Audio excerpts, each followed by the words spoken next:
उत्तर प्रदेश के मुख्यमंत्री योगी आदित्यनाथ के सरकारी आवास 5 कालिदास मार्ग पर आज डी नोटिफाइड नोमैडिक और सेमी नोमैडिक ट्राइब्स यानी DNT समाज के प्रतिनिधियों के साथ महत्वपूर्ण बैठक हुई। बैठक में मंत्री असीम अरुण और समाज कल्याण विभाग के वरिष्ठ अधिकारी भी मौजूद रहे। प्रतिनिधियों ने घुमंतू विकास बोर्ड के गठन के लिए मुख्यमंत्री का आभार व्यक्त किया।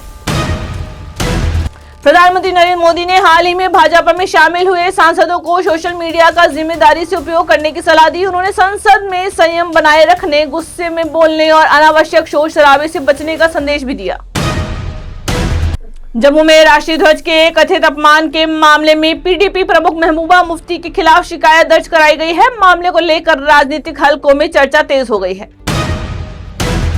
आज जापान के हिरोशिमा पर परमाणु बम गिराए जाने की 81वीं बरसी है। 6 अगस्त 1945 को हुए इस हमले में वर्ष के अंत तक करीब 1,40,000 लोगों की मौत का अनुमान लगाया गया था।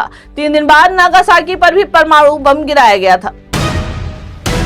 मॉनसून सत्र के दौरान आज FCRA संशोधन विधेयक लोकसभा में पेश किए जाने की संभावना है। गृह मंत्री अमित शाह इस मुद्दे पर सदन में अपना पक्ष रख सकते हैं। केंद्रीय मंत्री किरेन रिजिजू ने स्पष्ट किया है कि परिसीमन विधेयक के लिए अलग से विशेष सत्र बुलाने की योजना नहीं है। सरकार मानसून सत्र के दौरान ही इसे लाने पर विचार कर रही है। झारखंड लोक सेवा आयोग परीक्षा अनियमितता मामले में 5 और लोगों की गिरफ्तारी हुई है। अब तक कुल 19 लोगों को गिरफ्तार किया जा चुका है। वहीं अभ्यर्थियों का आंदोलन तेज हो गया है और रांची में कई उम्मीदवार भूख हड़ताल पर बैठे हैं। पूर्व प्रधानमंत्री शेख हसीना के हालिया संबोधन के बाद बांग्लादेश में कई स्थानों पर विरोध प्रदर्शन हुए। शेख हसीना ने कहा है कि वो उचित समय पर अपनी स्वदेश वापसी की तारीख की घोषणा करेंगी। उत्तर प्रदेश सरकार नया वेज कोड लागू करने की दिशा में तेजी से काम कर रही है। इसके तहत न्यूनतम वेतन, समान काम के लिए समान वेतन और बेसिक सैलरी को कुल वेतन का 50% रखने जैसे प्रावधान लागू किए जा सकते हैं। लखनऊ कानपुर एक्सप्रेसवे पर फिलहाल टोल वसूली रोक दी गई है। निर्माण गुणवत्ता में गंभीर कमियां मिलने के बाद NHAI ने जांच शुरू कर दी है और संबंधित ठेकेदार पर कार्रवाई की जा रही है। लखनऊ में हुई गिरफ्तारी के बाद दुबई से भारत तक फैले सोने की तस्करी के बड़े नेटवर्क का खुलासा हुआ है। जांच एजेंसियां पूरे गिरोह की गतिविधियों की जांच कर रही हैं। पाकिस्तान अधिकृत कश्मीर में हिंसा को लेकर ब्रिटेन के ब्रेडफोर्ड में पाकिस्तान विरोधी प्रदर्शन हुए। वहीं पाकिस्तान ने POK से जुड़ी रिपोर्टिंग को लेकर अल जजीरा की वेबसाइट पर प्रतिबंध लगा दिया है।